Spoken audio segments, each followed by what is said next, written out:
Sudah ada beberapa pertanyaan yang masuk di media sosial @dikalamhati terkait dengan topik tausiah kita pada pagi hari ini, Dok. Saya bacakan satu di Iya antaranya, Dok, iya ya. iya. Assalamualaikum warahmatullahi wabarakatuh. Saya pernah membaca salah satu manfaat dari wudhu adalah merangsang pusat syaraf dalam tubuh manusia karena keselarasan air dengan wudhu dan titik-titik syarafnya. Bagaimana penjelasan? Apakah ini sudah ada hubungannya dengan urutan berwudhu sendiri? Oh iya, sebenarnya bukan istilah titik saraf ya, Mhm. bahwa seluruh tubuh kita ini ya memang disarafi dengan saraf, Mhm. Ada ya. semuanya ada Iya sarafnya begitu ya? iya, kalau nggak ada saraf nanti kena tusuk kan nggak berasa, nanti masih Mhm. asir, dicubit di sini nggak berasa, ya. Jadi bagian yang sangat sensitif memang adalah pada bagian kulit.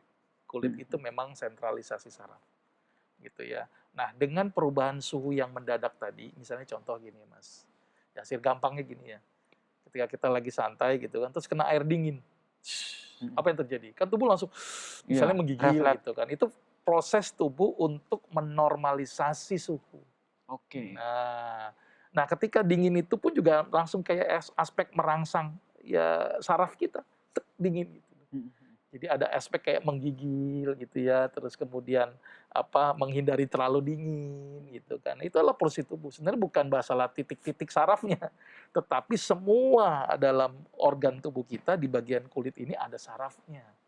Gitu, dan semua disarafi dengan saraf-saraf dan ini nanti berhubungnya ke sentral fungsi otaknya. Nah, dengan rangsang dingin itu diharapkan itu juga merangsang saraf, kemudian melancarkan sirkulasi darah tadi. Oke. Karena tadi perbedaan suhu, maka akan tubuh melakukan aspek menormalisasi suhu. Dengan apa? Melancarkan sirkulasi darah. Nah, itu Mhm. caranya. Tadi kalau pertanyaan tadi apakah merangsang saraf? Ya jelas, pastilah saraf kita akan teraktivasi ketika ada rangsangan dingin. Mhm. Ya, air wudhu kan dingin, akan teraktivasi.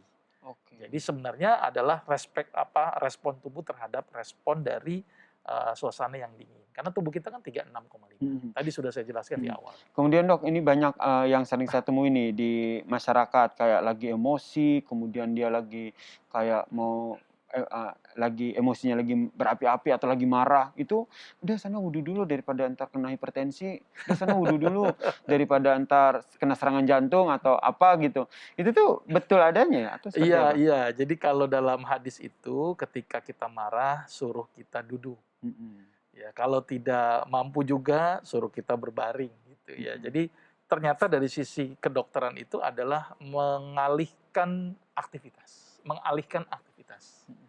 Marah-marah lakukan aktivitas. Mhm. Wudhu salah satunya bisa membantu untuk meredakan tadi. Atau baca Quran, itu lebih Oke. keren lagi. Udah berwudhu, baca Quran. Intinya dengan mengalihkan aktivitas, maka marah kita tidak akan berlanjut. Kalau ada sebagian orang mungkin marah, "Ah, saya keluar aja." Misalnya ada yang begitu kan. Mhm. Karena dia mengalihkan pikiran dia. Itu dari sisi kesehatannya. Tapi dengan berwudu sangat bagus sekali. Karena wudu itu kan suatu proses sakralisme, ya kan? Iya betul. Sakral kan. Artinya kita pengen sholat harus wudu, pengen ngaji harus wudu, kan suatu yang sakral, suatu yang suci gitu kan. Berasal dari kata toharoh tadi. Dengan dia berwudu, ya terus membasuh kepala yang lagi panas ini kepala, disiram dengan air. Nah, reda itu Mhm. emosinya. Jadi pengalihan aktivitas itu mampu mereduksi Mhm. rasa marah tadi. Berarti Nah, memang dampak marah itu yang ditakutkan adalah apa? Naiknya epinefrin, naiknya oke. kortisol. Kortisol naik, epinefrin naik, pembuluh darah ciut, stroke. Nah, berarti memang kalau secara Nah, tidak langsung itu manfaat dari wudhu sendiri ini bisa menyembuhkan beberapa penyakit ya? iya, salah satunya yang pertama yang paling sering saya pernah dapatkan Mhm. beberapa kasus pasien adalah penyakit yang berhubungan dengan masalah infeksi, misalnya Mhm. sinusitis tadi. Mhm mhm. Oh, itu bagus sekali untuk sinusitis itu ya.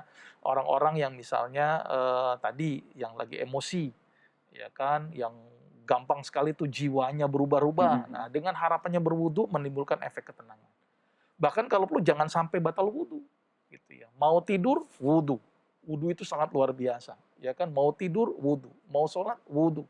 Habis junub, wudu. Ya kan? Mhm mhm. Wudu itu sangat dianjurkan. Menjaga Ternyata wudhu ya? menjaga Mhm. wudhu, jagalah wudhu. Dari sisi aspek kebersihan pun juga terjaga, dari aspek kesehatan pun juga terjaga tadi. Apalagi sekarang di masa pandemi kan, Mhm. suruh apa? Iya betul. Suruh membasuh tangan.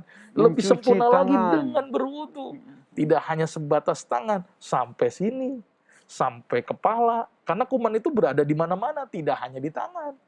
Ya kan boleh jadi tangannya ini sudah bebas, tetapi rambutnya bisa jadi, ya, kakinya bisa jadi, wajahnya juga bisa jadi. Maka itu dengan berwudu lebih sempurna. Tidak hanya diterapkan cuci tangan, tapi berwudu lah. Oh, itu lebih keren lagi. Bersih tangan, bersih wajah, bersih rambut, bersih siku, bersih kaki. Lebih sempurna lagi.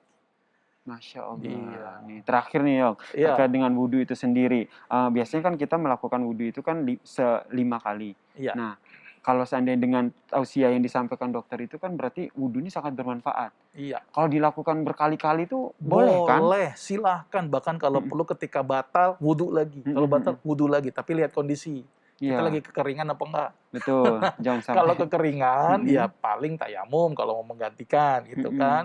Karena kan wudhu ini harus ketersediaan air juga. Gitu ya. Tapi Betul. sering berwudhu itu sangat bagus. Oke. Menjaga kelembaban kulit kita. Kulit kita ini gampang sekali timbul dehidrasi. Ya dengan udara apa yang terlalu panas atau sinar matahari, bahkan AC pun menyebabkan kulit kita kering. Kenapa nggak kita berwudhu saja? Yang kering itu adalah daerah-daerah yang terbuka kan, Mhm, betul. wajah, tangan, wudhu, dan wudhu itu adalah daerah yang terbuka. Nggak ada wudhu daerah perut kan gitu kan. Ini Betul. daerah terbuka, ini Daerah-daerah terbuka kaki ya. kayak begitu. Jadi Masya menjaga Allah. kebersihan, menjaga kelembaban, dan kita juga jadi bersih dan Mhm. fresh. Dan memberikan kesejukan. Iya, Dari sisi spiritualnya tuh dapat banget untuk memberikan iya, kesejukan. betul Terima betul. kasih Ustadz Dr. Agus atas Iya, tausiahnya pada pagi hari ini. Alhamdulillahirrahmanirrahim bisa menambah wawasan buat kita semua. Dan semoga tadi apa yang disampaikan oleh Dr. Agus ini bisa kita terapkan dalam kehidupan sehari-hari. iya. Ayo rajin-rajin kita berwudu. Manfaatnya luar biasa. Tidak hanya dari segi kesehatan, tapi dari segi spiritual kita juga insya Allah akan tetap terjaga.